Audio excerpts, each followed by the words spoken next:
Welcome to the 29th episode of A Change is a Chance. My name is Ryan Lowe, and it is my goal to educate listeners, especially young ones, on the issues in this world by interviewing different experts who can lead us into the charge for change. Diversity, equity, and inclusion, or DEI. We've been hearing these words frequently the last 5 years, from schools working on belonging or corporations hoping to check a box, to politicians with questionable agendas. Some internalize these words and try their hardest to spread equality and justice, but others, whether intentional or not, miss the point and create superficial trends or buzzwords and act with self-serving motives. Sometimes it can be complicated figuring out what is what or who means well, but we have a very special guest today to help shed light on what DEI is and perhaps what could be more meaningful than it.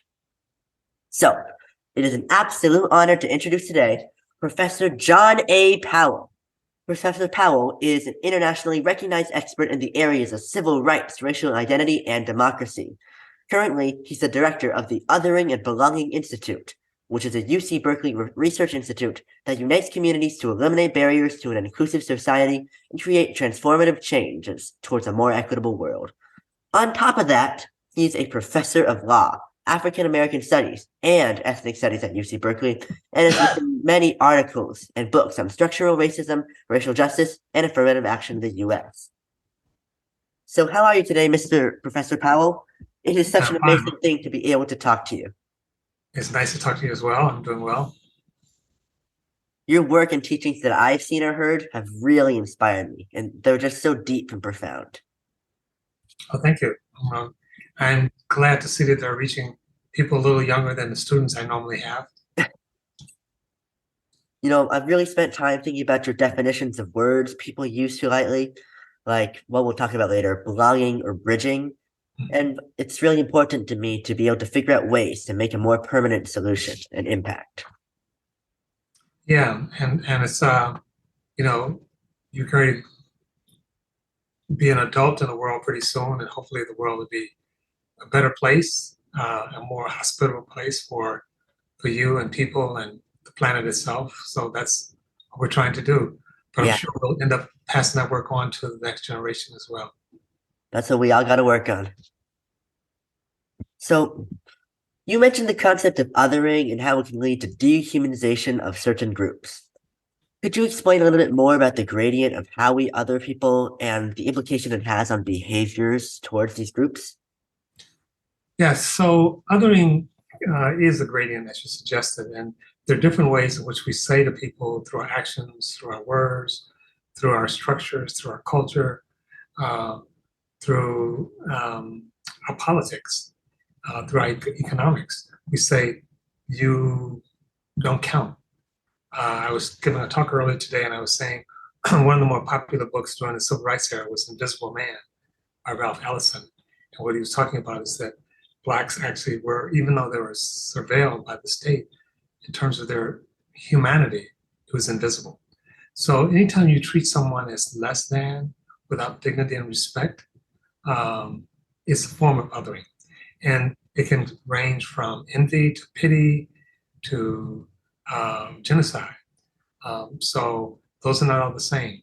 So for example, people who are in our families, then they have some disability or be older, we may love them but still pity them.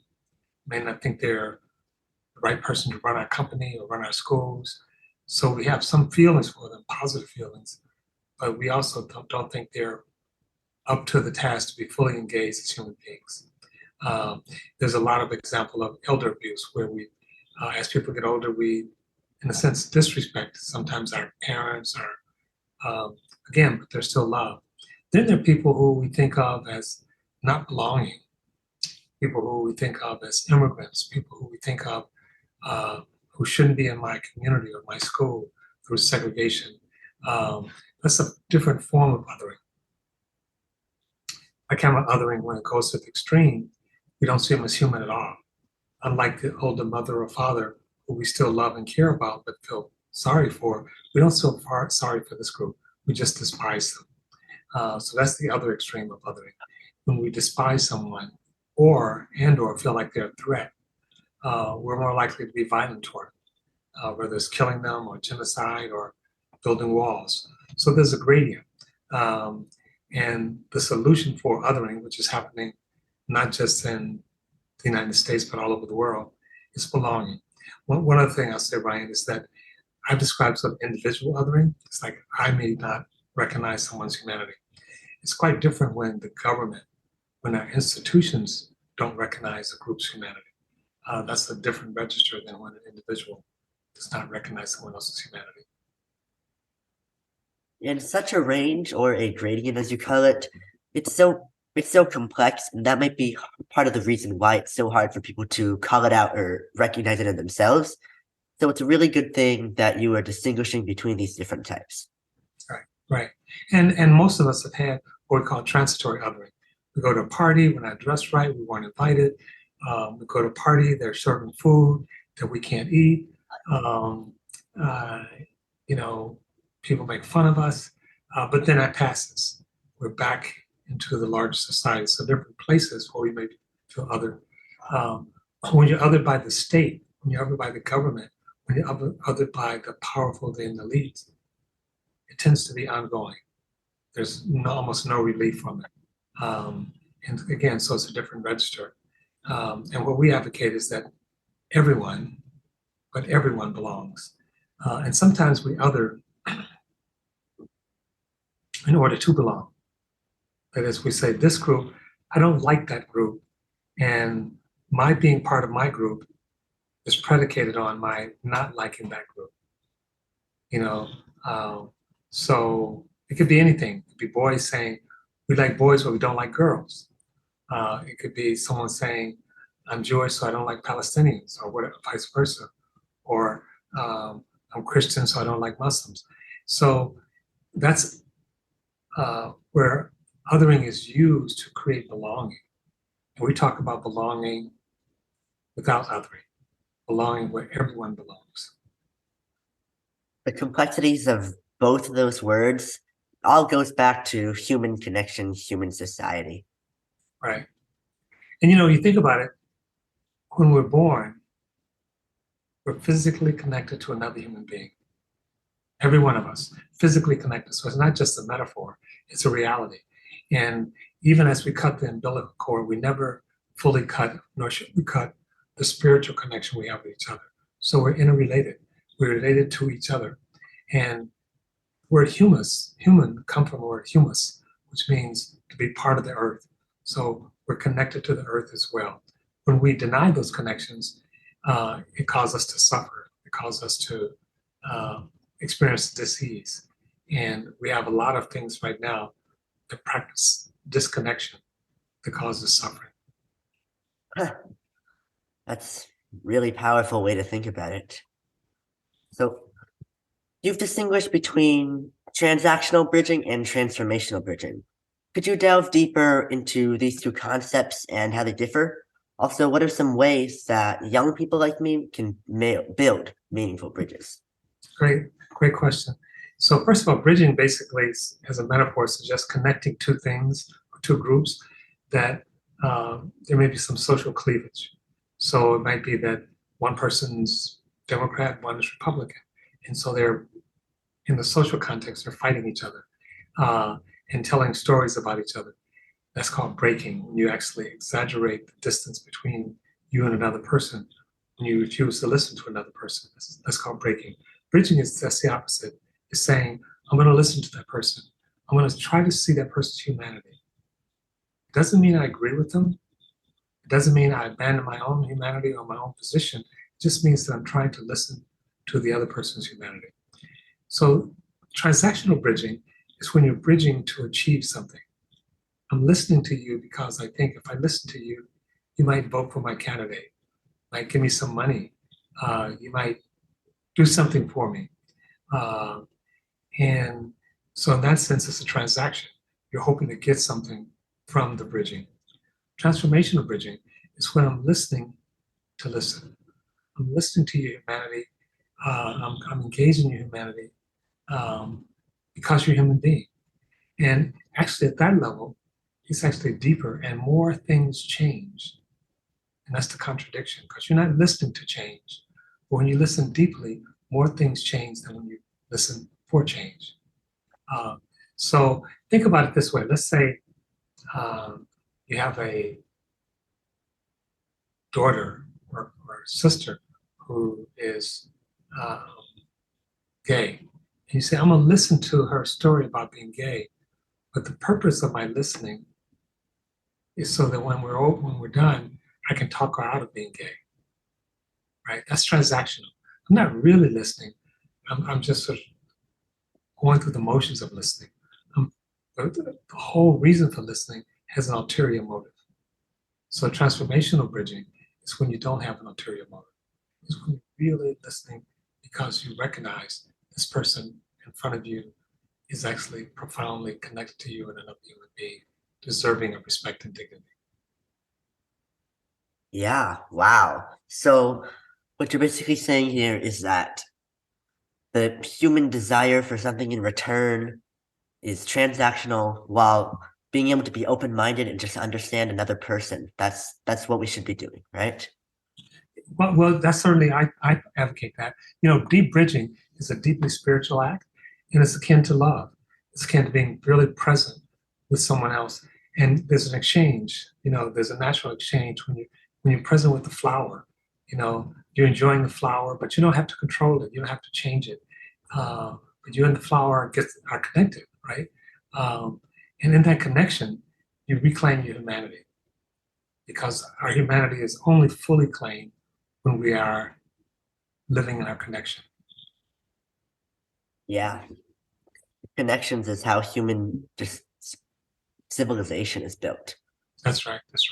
And families, right? I mean, and all of us many of us have had rifts with our families, rifts with our community, and we know how painful it is when people who are important to us, we have a rift with, and sometimes we heal those, and sometimes we don't. So can you extend that into larger arenas? Can you care about people just because they're people? Can you care about life just because it's life? And the more we can do that, the more healing happens, and the more we claim our own humanity. If we can mend our bonds with family, we should try to mend our bonds with political parties in this case. Well, that's right. And we talk about short bridges and long bridges. And short bridge is maybe a bridge with someone who maybe they took your pencil, or maybe they, stole your lunch, but you don't fundamentally disagree with them. It could be your brother or your sister or your niece. You have many of the same values and maybe many of the same cultural practices, and yet you can still have rifts between them. You can still have these gaps between you. Those are called short bridges.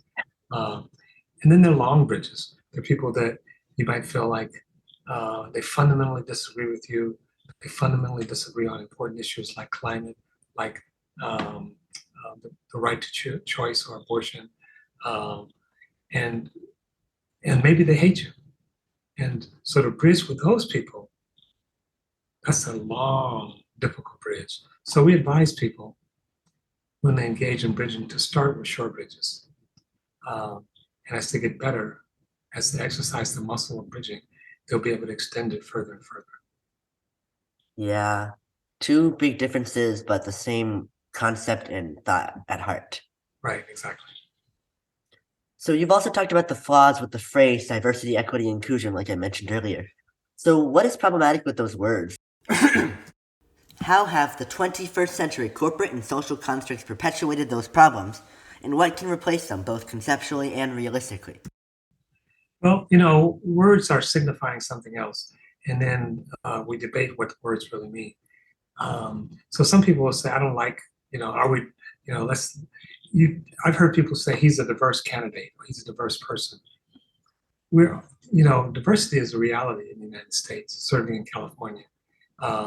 We may like it, we may dislike it, we may celebrate it, we may condemn it, but we live in a diverse society.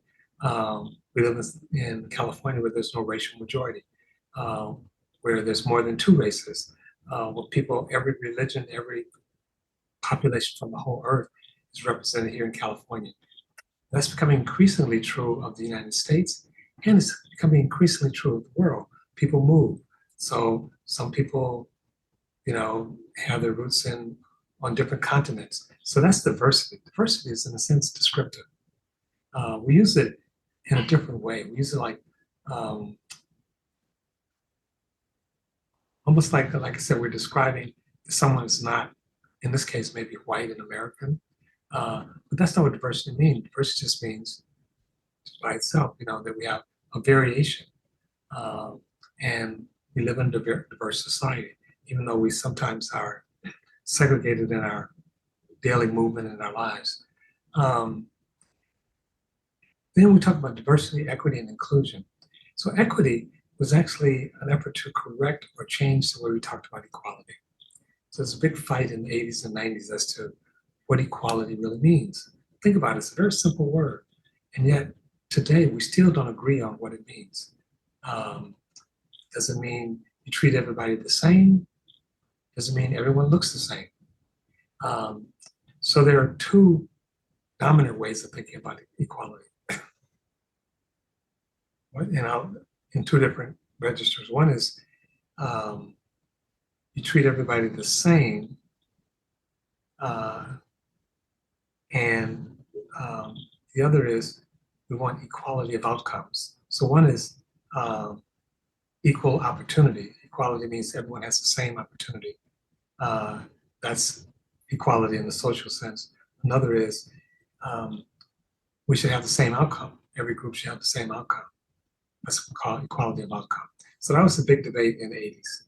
And equity basically shifted the debate by saying, wait a minute, you have to know how people are situated in order to have this discussion. So to treat a person in a wheelchair, it's the same as you treat someone who's ambulatory, who's trying to get on an escalator. It's fundamentally different. The person in a wheelchair cannot get on the escalator. So that person may need an elevator. So you're treating that person differently. But you're treating them differently in order to achieve equality, right? So you say, how do I get from the second floor to the fifth floor? Take the escalator. Or you're in a wheelchair, take the elevator. So equity basically recognizes that sometimes we're situated differently and therefore need different things. Another example, here in the Bay Area, you might say, we make a law saying no public urination. And that applies to everybody equally. But for the person who's unhoused or homeless, where are they supposed to urinate? For most of us, we can go home or into a building. If you don't have access to a building at home, then that rule doesn't work for you. So equity is recognizing that people are situated differently, and therefore equality or fairness means they have to be treated differently. So that's equity. In practice, equity came to mean looking at the difference between a favorite group and a less favorite group and trying to close that disparity. That's what equity has come to mean in practice. And that's too limited. First of all, even the group that's considered the more favorite group may not have really what it needs to thrive in society. And then there are a lot of groups that are marginal or disfavored. And closing the disparities is not really the goal. I'll give you an example. So several years ago, there was an effort to close the disparity between suicide between white men and black men. Black men were much more likely to commit suicide. So they said, we want to close that disparity. White men are up here, black men are down here, or the reverse. Let's close the disparity. So they're committing suicide at about the same rate. As a result of a number of things, much of that disparity has gone away. That is, black men and white men are committing suicide at about the same rate. But the reason is not because black men are killing themselves less, it's because white men are killing themselves more. That's not, we'll say that wasn't the goal. The goal wasn't to get people to kill themselves more. The goal was to eliminate suicide. Well, then we should say that. We shouldn't just talk about the disparity. That's happened many times. So equity is too limited. It's just looking at the disparity and saying, if we close the disparity, our job is done. Well, it may and may not be done. And inclusion, so it's diversity, equity, and inclusion. Inclusion is oftentimes inviting someone in as a guest. So you invite someone to your school or your home, and they come in as a guest, and that's fine. But as a guest, you can also ask them to leave. And so a guest only feels welcome under certain conditions.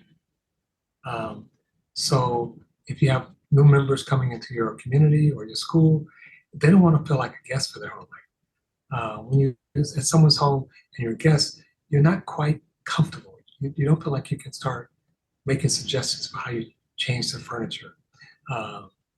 So to correct both equity and inclusion, we say targeted universalism to correct the problem with equity. Targeted universalism says, what's the universal goal that we all want to achieve? No suicide. What's the strategy to get us there? So the goal is universal, no suicide. We want no group to be committing suicide. So the strategy is targeted though. It's targeted based on how we're situated. So if I'm trying to get someone to the third floor, that's the goal. The strategy may be an elevator or an escalator, depending on how we're situated. So that's called target universalism. So that corrects, and it's not tied to any one group. It's tied to our universal goal. The goal is universal, but the strategy is targeted based on our situatedness. Now let's look at inclusion.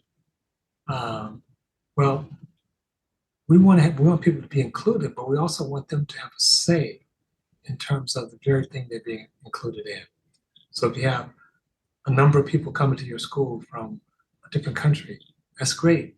But now, do they have any say in terms of the curriculum, in terms of what sports they play, in terms of food, or do they have to eat American food even though they're from Sweden, right? And so inclusion is shifted to belonging.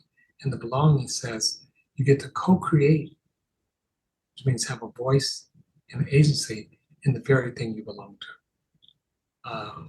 So inclusion is joining, but you don't have a voice. Belonging is joining with the voice and co-creation.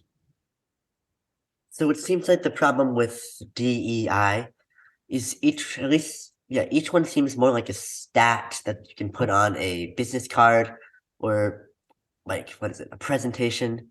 And just the main idea is to replace that with just specifically nailing down on a person's background and what they deal with.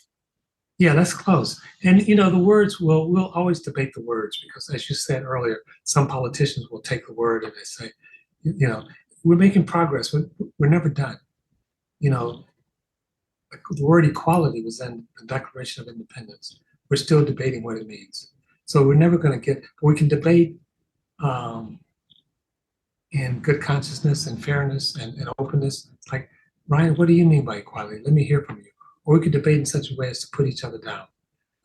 You got it wrong. You're a communist. So there's some of both, and we're never going to finally get it. But we have to have some generosity. So if you say DEI, I'm not going to attack you for saying that. I think there's a better way of saying it. And someday someone may come to me and say, Professor Powell, you talk about belonging. I have problems with that. So let's talk about it. So words matter, but also how we treat each other matter. Are we willing to listen to each other? Are we willing to learn from each other? And not just, I got you because you said it wrong. What it seems to me is all three of these questions we've gone through so far, they all in some way go back to human traits and just that behavior. Yeah, the thing about human trait though is humans are complex animals. We are either both demons and angels, or we're neither demons or angels. I'll take your pick. But we're complex, and we have first of all we have multiple identities. Some days we're grumpy, some days we're generous, some days we're kind, some days we're mean, and then the things we can do to help promote a particular way of showing up in the world. So when people are afraid, we tend to be less generous. When people are secure, we tend to be more generous. So you want people to be generous, can you create a space where they have relative security? If You want people to be mean, threaten them. So humans have a range of possibilities. And what we're trying to do is help identify and support those things that brings out the best in us. Yeah, we are some complex, strange creatures. Yeah, one of my favorite animals, humans. So one intriguing part of understanding your works for me is seeing how you do not capitalize your name. On the Othering and Belonging Institute site, it says this is because, and I quote, we should be part of the universe, not over it, as capitals signify. So I find that a very interesting way to make a change. So could you please explain what you mean by that and how you feel such a decision can impact others? Sure. So I started that when I was probably 14. So I did it a little while ago. Um, but in some ways, you can think much of our approach to the universe and to nature is to be over it. We feel like extracting things from nature. We feel like nature is a dead or inert deposit of minerals and oil, and our job is just to take as much as we can. Um, and so we lord over the universe. The you know Newton thought the universe was basically um, dead and cold. It's just out there to be studied and examined. Um, and we were separate from the universe. So the universe is out there, and I'm here. I'm looking at the stars, and that's it. I can be objective. I can look and observe things out beyond my physical being. There are a lot of teachings that suggest otherwise, that suggest that we are, first of all, part of the universe. We're not separate from it, we're part of it. The right relationship is a relationship that's reciprocated. Um, Native American talks about Mother Earth, that they see the earth as literally part of their corporal being. And their job is to be in relationship and help take care of the earth as the earth helped take care of them. Well, to me, that sort of suggests a lowercase name. I'm saying capital letters sort of suggest the kind of I am John, capital J, capital P, as opposed to I'm in relationship with all things and I'm one of many. So that was part of it. It was partially recognizing that there's different ways of sort of engaging life. Are we totally separate from nature? Are we totally separate from each other? Or are we in relationship with nature and in relationship with each other? And I think more of the latter. And certainly as a corrective of our extreme individualism that we oftentimes practice here in the United States. I just love how deep that is. You can apply that to basically everything. That's Yeah. really cool. Yeah. So, It's funny. It used to be that we thought education was to help us to become fellow citizens, help us learn to take other people's perspectives, help us learn to care about other people. In the last several years, we thought of education as just for me to get ahead. It's just something about me. And we've dropped the fact that education is, and this was Jefferson, who talked about education as helping us to become citizens to take each other's perspective. Um, and as citizens, we are in relationship with each other. When I just think of me, I don't think of myself in relationship with them. It's only my concerns are the only ones that really matter. yeah. So, one topic that racists and white supremacists bring up is how our anti-racist efforts are racist to white people. So what can you say about that ideal and how we convey to them what our intended goal is when fighting justice? Well, like a lot of terms and words, they're complex. So um, what I say oftentimes is that analytically, white supremacy is not only an idea, it was an idea that was embraced by the United States at one point. They believed, many people in the United States, including presidents, believed that the white race was the superior race. They didn't mince words. You didn't have to imply that. They said it. But they also ordered society consistent with that. They ordered housing. They ordered the way we generated loans from banks, the way they ordered schools. So you had this structure that was organized around the principle of whites being the dominant or superior race. That became fought really starting in the 1930s, but more strongly in the 1940s. In part, the United States was embarrassed that it embraced white supremacy, and then it looked at Germany essentially adopting white supremacy and didn't want to quite be associated with Germany.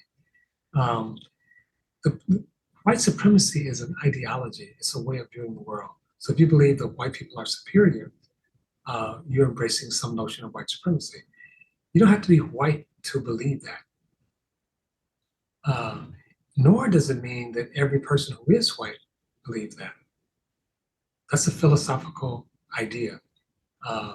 And it gets baked into our structures.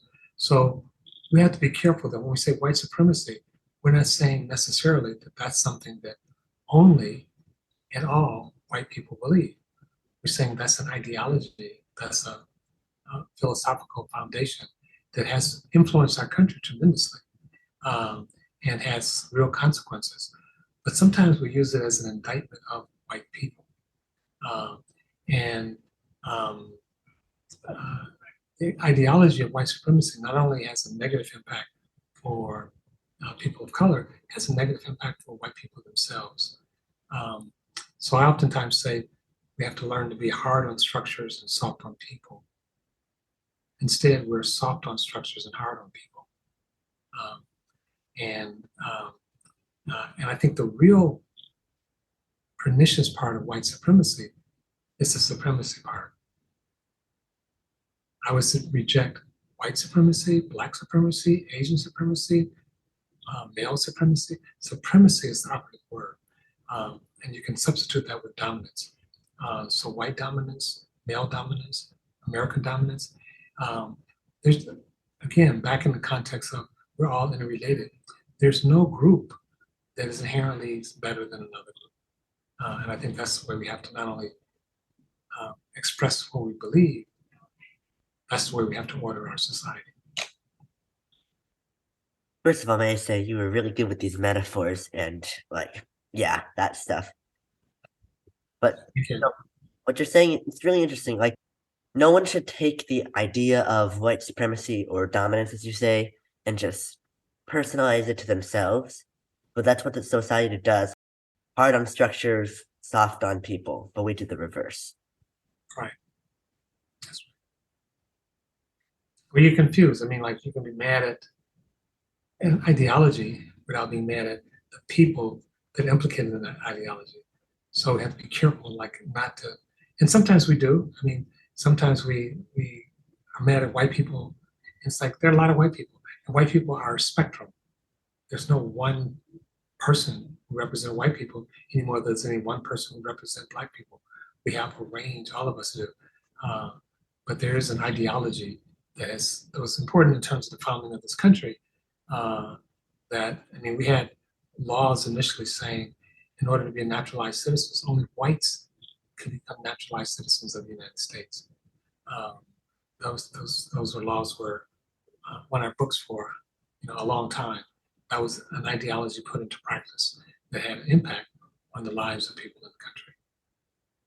Yeah, it's all really complex. Something I've been saying to most of these questions.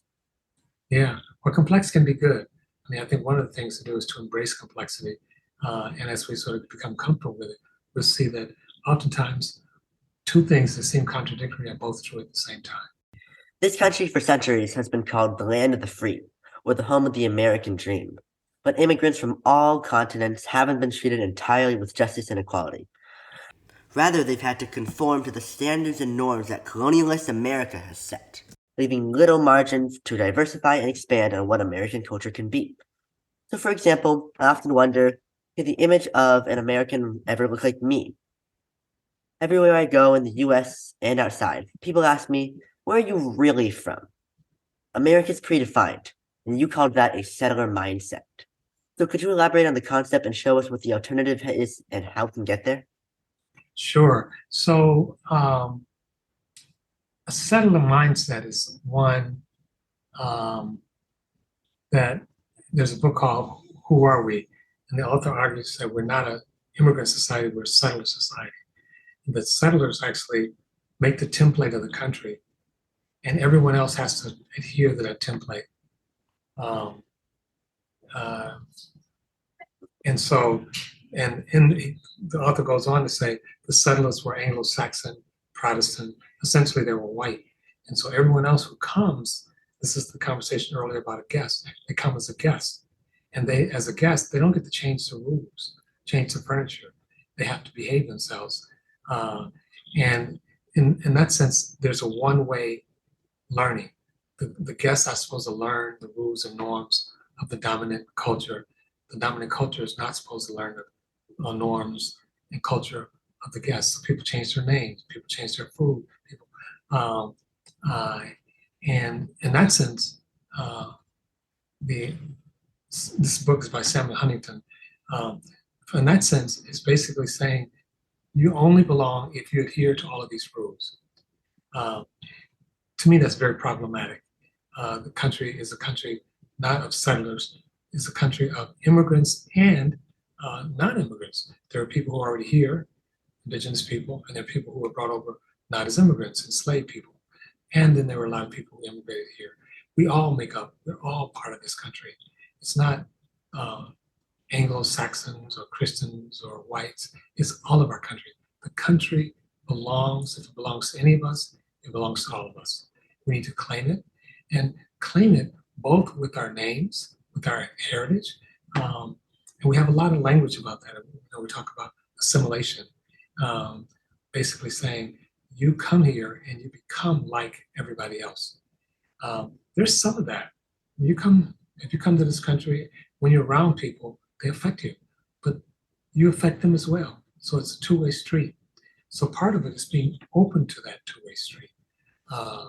You know, I spent a fair amount of time in England, and when I first started going there, England was basically a very white Christian country. Today, the majority of people in England are not Christian. You go to London, I say, if you want to see the world, go to London. Everybody's there. There's no majority. The mayor of London is a brown-skinned Muslim, and every religion, every race is represented. To me, that's, first of all, reality. That's diversity. And on a good day, everybody, every race, gender, sexual orientation, religion is contributing to what it means to be an American.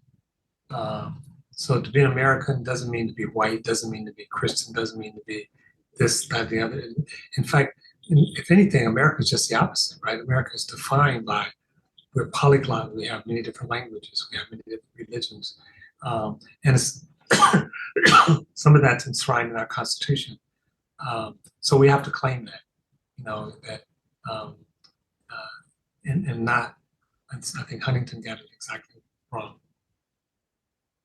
Yeah, our world in this country, it isn't a normal house. It's a community where we all should have a say in what everything we do. That's exactly right. So my very last question for you, Professor Powell, is about the future of the country. So it worries and angers me that books are being banned, that people of color are being killed on the streets, unfairly sentenced or lack access to clean air and water. We even have politicians who are banning home ownership for immigrants. I'm 14, but I am committed to doing what I can to fight these injustices. But I have to say, it's already an uphill battle. What advice do you have for my generation of systemic change seekers, and what do you think our future holds? That's a great question, Ryan. A couple of things.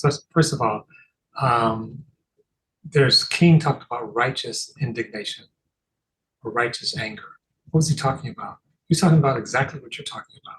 He was saying he's a Christian minister. He was saying God is mad. God is angry at the way we're treating each other and the way we're treating the planet. God is angry at the way we're treating God's creation.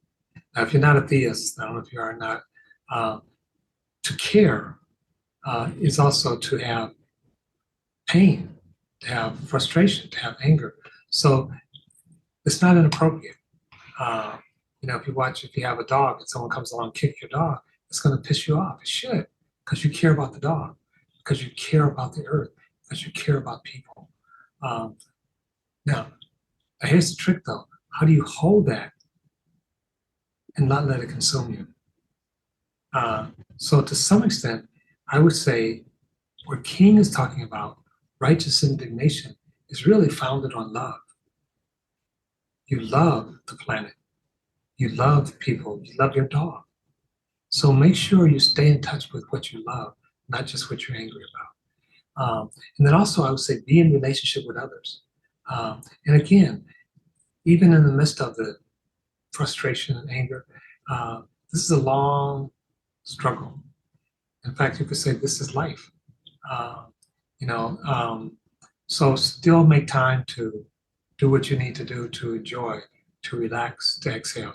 It might be going for a walk in the woods. It might be skateboarding. It might be going to a movie with your friends. Make sure you make some time to tend to you, to tend to each other and yourself.